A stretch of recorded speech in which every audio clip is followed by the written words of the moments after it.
August 3 உடல் உறுப்புகள் தான விழிப்புணர்வு நாள்.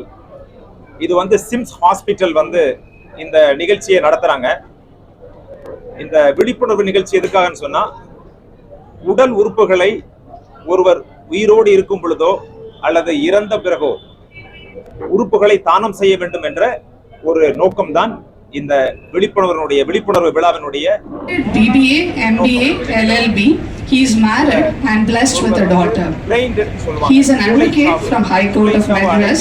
His nature and hobbies are: he's graduated in BE Civil Engineering, single with a sister. His profession was site engineer at a private firm at Erode. His natures and hobbies are football, affectionate towards pets, helping tendency. During COVID, he has helped old age people. Hobbies and natures are pet lover, highly spiritual, positive attitude, helping others who are in need. Organs that he donated are liver, heart, dual lungs and corneas. Last worked in ESIC Medical College and Hospital KK Nagar. Her hobbies and nature are always compassionate, punctual, she is a good orator. இந்த உறுப்புகளை தானம் செய்த குடும்பத்தினர்கள் இங்க வந்து அவர்கள் வந்து The family has traveled all the way from Qatar for creating awareness among the public. Thank you, ma'am. Knees, heart, dual lungs, heart valves and cornea. உயிர் வாழ முடியும் என்ற tendency. நிலையை உருவாக்க முடியும். Organs that he donated are liver, heart, dual lungs, heart valves. உறுப்புகளை தானம் செய்ய முன்வர வேண்டும். அது வந்து மண்ணோடு மண்ணாக அழுகி போவதோ அல்லது தீக்கு இரையாகி போகின்ற அந்த உறுப்புகளை தானம் செய்கின்ற பொழுது மற்றவர்களுக்கு பயன்படுகின்றது. எனவே அனைவரும் உடல் உறுப்புகளை தானம் செய்ய முன்வர வேண்டும். அதனாலதான் இந்த கவர்மெண்ட் ஆஃப் இந்தியா ஒரு ப்ரோக்ராம் வச்சிருக்கிறாங்க, அங்தான் ஜன் ஜக்ருக்த அபியான் அப்படிங்கிறதான் அந்த நிகழ்ச்சி. இது சம்பந்தமாக இங்க வந்து இந்த சிம்ஸ் மருத்துவமனையினுடைய மருத்துவர்கள் இருக்கிறாங்க. இங்க வந்து ராஜ சிவசாமி அவர்கள் இருக்கிறாங்க. அவர் ஒரு சில வார்த்தை சொல்வார். இங்க வந்து உடல் உறுப்புல வந்து கிட்னி, லிவர், அது மாதிரி ஸ்பெஷலிஸ்ட் இருக்காங்க, யூராலஜிஸ்ட் இருக்காங்க, லிவர் டிரான்ஸ்பிளான்ட் சர்ஜன், நெஃப்ராலஜிஸ்ட், இவங்கெல்லாம் வந்து உங்களுக்கு ஏதாவது சந்தேகம் இருந்தால் கேட்கலாம். இது வந்து நம்ம ஹாஸ்பிட்டல் ஸ்டார்ட் பண்ணி 12 வருஷம் ஆயிடுச்சு. இங்கே ஆல்மோஸ்ட் ஒரு 200 டிரான்ஸ்பிளான்ட் பண்ணியிருக்கோம். அதில் வந்து இந்த உடல் உறுப்பு இறந்தவர்கள் கொடுத்தது வந்து ஒரு 35-40 பேர் கொடுத்துருக்காங்க. இந்த ஃபேமிலிலாம் வந்து நம்மளுக்கு வந்து உண்மையை நிகழ்த்தி இந்த மாதிரி உயிர் கொடுக்க முடியுங்கிறத உணர்த்தியிருக்காங்க. அதை வந்து இந்த அவேர்னஸ் ப்ரோக்ராம் விழிப்புணர்வை மக்களுக்கு கொண்டு போய் சேர்க்கணும்.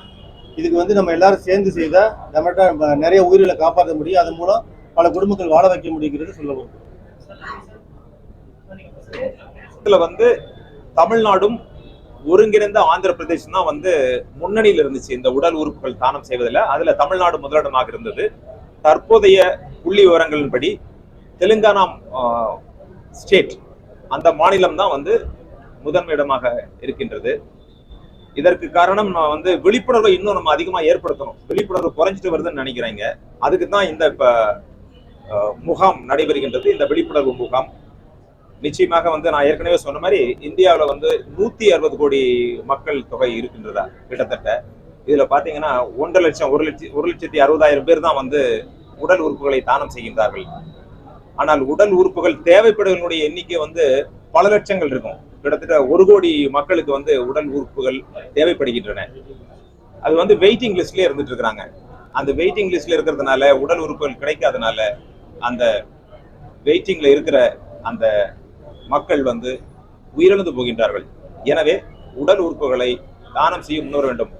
அது என்ன வந்து நான் கண்ணை தூண்டி எடுத்துருவாங்க அல்லது இதயத்தை வந்து தூண்டி எடுக்கிறப்போ வலிக்கும், அதெல்லாம் ஒண்ணுமே கிடையாது. இப்ப நம்ம பைபாஸ் சர்ஜரி பண்றோம், எல்லா சர்ஜரியும் பண்றோம், அப்ப என்ன வலிக்குதா? இல்ல. நம்ம இறந்த பின்னாடி நமக்கு எதுவுமே தெரியாது. அது வந்து தீக்கு இரையாகி போவதை தவிர்த்து மற்றவர்களுக்கு பயன்படும்படி நம்ம வந்து செயல்பட வேண்டும். நிச்சயமா வந்து தமிழ்நாடு வந்து முதன்மை இடத்தை மீண்டும் பிடிக்கும் அப்படின்னு கருதுனா இந்த விழா அதுக்கு வந்து ஒரு அடித்தளமாக அமையும்.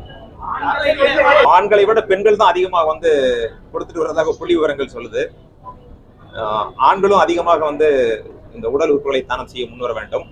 இப்ப இறந்து போனவர்கள் இந்த மாதிரி உடல் உறுப்புகளை தானம் செய்வதற்கு வந்து அரசு மரியாதை கொடுக்கின்ற நிகழ்ச்சி இருக்கிற மாதிரி எனக்கு தெரியல. இங்க பேசுகின்ற ஒரு பெண்மணி சொன்னாங்க, நாங்க வந்து எங்களுடைய குடும்ப உறுப்பினர் வந்து உடல் உறுப்புகளை தானம் செய்தார்கள். ஆனால் தானம் செய்த பின்பு எங்களை வந்து யாருமே கண்டுக்கல அப்படின்னு சொல்றாங்க. அதனால இது சம்பந்தமாக வந்து நிச்சயமாக சிம்ஸ் ஹாஸ்பிட்டல் மற்றும் நாங்கள் எல்லாம் வந்து ஒரு அரசுக்கு நம்ம ஒரு கோரிக்கையை முன்வைக்கலாம். இது மாதிரி இந்த உடல் உறுப்புகளை தானம் செய்பவர்களுக்கு ஏதாவது ஒரு வகையில் உதவி செய்ய வேண்டும். ஒன்று நிதி உதவியோ அல்லது அவங்களுக்கு வந்து ஒரு அங்கீகாரம் வேணும்னு நினைக்கிறாங்க.